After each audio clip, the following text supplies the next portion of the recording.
Ils étaient nus tous les deux, l'homme et la femme, et n'en éprouvaient aucune honte. Nous n'avons pas idée de la grandeur, de la vertu, de la piété, de la pureté, de la sainteté de Adam Arishon et de Chava. Créés de la main de Hachem, Adam et Chava constituaient l'incarnation de l'humanité dans sa perfection absolue. Et c'est au point que Rashi et le Midrash rapporté par le Midrash rapporté par Rashi nous dit que Adam et Chava n'avaient pas le moindre Yetzer Hara, n'avaient pas le moindre penchant à faire le mal. Et c'est la raison pour laquelle le verset nous dit qu'ils n'avaient absolument pas honte de leur nudité, car la sexualité pour eux ne pouvait servir que à accomplir les commandements de Dieu et en aucun cas n'être mis au service d'un projet impur. Mais là, il y a une question délicate qui se pose. Parce qu'il est bien évident que dès leur création, Adam et Chava étaient doués de libre arbitre. Le libre arbitre, c'est l'essence même de l'humain.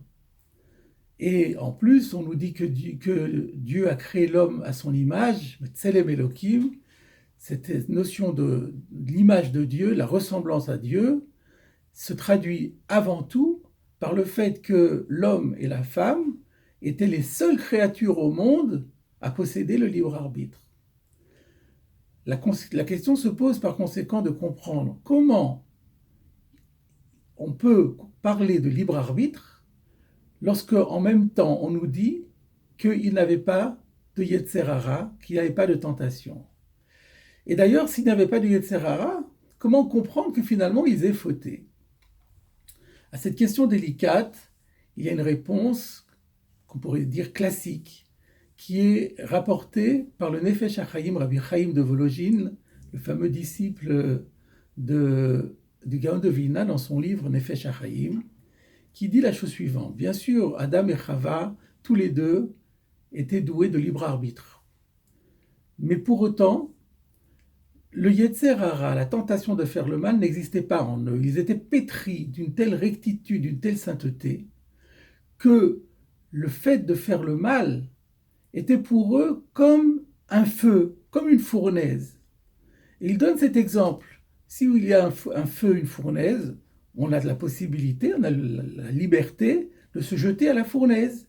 Donc le libre arbitre existe. Pour autant, quelqu'un qui est normalement constitué ne se jettera jamais dans la fournaise. C'est exactement la situation de Adam et Chava. Ils avaient la liberté de faire le mal, mais pour eux, la notion même d'une action mauvaise leur était complètement étrangère. C'était comme rentrer dans le feu.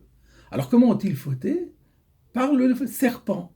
Le tentateur était à l'extérieur d'eux-mêmes, n'était pas comme aujourd'hui à l'intérieur de l'homme, mais il était à l'extérieur, il est arrivé à les persuader à se jeter au feu et à commettre le péché originel. En d'autres termes, la différence qu'il y a entre Adam avant la faute et après la faute, jusqu'à aujourd'hui, la tentation est une impulsion, voire même une pulsion qui se trouve à l'intérieur de chacun d'entre nous et qui nous pousse au péché. Mais avant la faute, avant le péché originel, Adam et Chava n'avaient aucune tentation intérieure. Il fallait qu'il y ait un tentateur qui vienne de l'extérieur, le serpent, et qui vienne par ses arguments les convaincre de faire le mal. Telle est la réponse de Rabbi Chaim de Volojine, mais j'ai toujours eu une difficulté dans cette explication parce que si vraiment le mal était comme se jeter au feu, comment admettre que les arguments du serpent aient été si convaincants qu'ils aient accepté de se jeter au feu? Qui de normalement constitué, comme je le disais il y a un instant, accepterait de se jeter au feu, même si on leur dit « allez-y, jetez-vous au feu, vous verrez, ça vous ne brûlerez pas ». C'est difficile à comprendre. Alors j'ai vu cette année une explication proposée par le Rav Ruderman, que j'ai déjà souvent cité ici, Zichrono Livracha, Rosh Yeshiva de la Yeshiva de Baltimore au siècle dernier, qui rapporte plusieurs fois dans son livre que dans les Kadmonim, c'est-à-dire les anciens, disaient que chaque mitzvah de la Torah englobe avec elle un Yetzer Hara spécifique, une sorte d'ange qui est chargé de créer une tentation de transgresser la dite mitzvah. Cet ange a pour mission de faire en sorte que la personne accomplisse la mitzvah malgré l'embûche, malgré ce qu'on appelle en hébreu le nisayon, malgré l'épreuve, parce que c'est seulement lorsqu'on arrive à accomplir la mitzvah dans la difficulté, face aux épreuves, qu'on a véritablement le mérite absolu. Donc chaque mitzvah a son propre Yetzer Hara. Et du coup, nous avons une autre réponse à la question, une réponse complémentaire qui ne contredit pas l'effet Shachayim, mais qui la complète en disant que à partir du moment où Dieu a donné à Adam et Chava cet ordre de ne pas manger du fruit de l'arbre interdit, il a créé un Yetzer Hara qui s'est trouvé à l'intérieur de l'homme. Et là, il y a eu une tentation indicible de transgresser. Et effectivement, le serpent est arrivé à les faire transgresser. Cette nouvelle explication nous ouvre toutes sortes d'horizons. Cela signifie par conséquent que quand nous avons des mitzvot à accomplir, chaque fois que mitzvah se présente, eh bien, il y a à savoir qu'il y a un Yetzer Hara qui se glisse en nous et qui va tout faire pour nous empêcher de fauter. Il rajoute également, le Rav Uderman, que plus une mitzvah est lourde et grave, et plus le Yetzer Hara est fort. C'est comme ça qu'il explique le traité Makot qui dit que lorsque Dieu s'est révélé au Sinaï, il a donné 2 commandements à Israël et il s'est arrêté là. Le premier commandement, je suis l'Éternel ton Dieu. Le deuxième commandement, tu n'auras pas d'idole. Tu ne commettras pas l'idolâtrie. Et il s'est arrêté là. Pourquoi il n'a pas donné les autres mitzvot? Parce qu'une mitzvah qui est donnée par Dieu est infiniment plus grave. Et donc le Yetzer Hara est beaucoup plus fort. C'est la raison d'ailleurs pour laquelle les Béné Israël ont beaucoup fauté dans les premiers temps dans l'idolâtrie, jusqu'à ce que les anciens de la grande synagogue arrivent à faire éradiquer ce Yetzer Hara.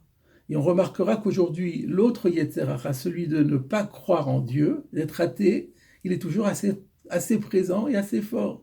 Parce que c'était une mitzvah qui avait été donnée par Dieu. Alors Dieu a dit, bon ça suffit, les autres mitzvot seront données grâce à l'entremise de Moshe Rabbeinu, et donc ce sera plus facile, le Yetzer Hara sera moins fort. Voilà mes chers amis, la leçon que nous pouvons tirer dans ce nouveau cycle de Bereshit que nous venons d'étudier, et qui peut se résumer en 2 points. Au moment où se présente à nous une mitzvah à accomplir ou un interdit à ne pas transgresser, imaginons toujours que nous avons un Yetzer Hara particulier qui est venu et qui est en train d'essayer de nous titiller pour nous empêcher d'accomplir notre devoir. Et ayons en tête aussi que chaque fois que nous laissons le Yetzer Hara l'emporter sur nous, nous le raffermissons. Comme pour Adam Arishon, une fois qu'il a fauté une fois, le Yetzer Hara s'est généralement insinué en lui et l'a rendu beaucoup plus faillible comme nous le sommes aujourd'hui.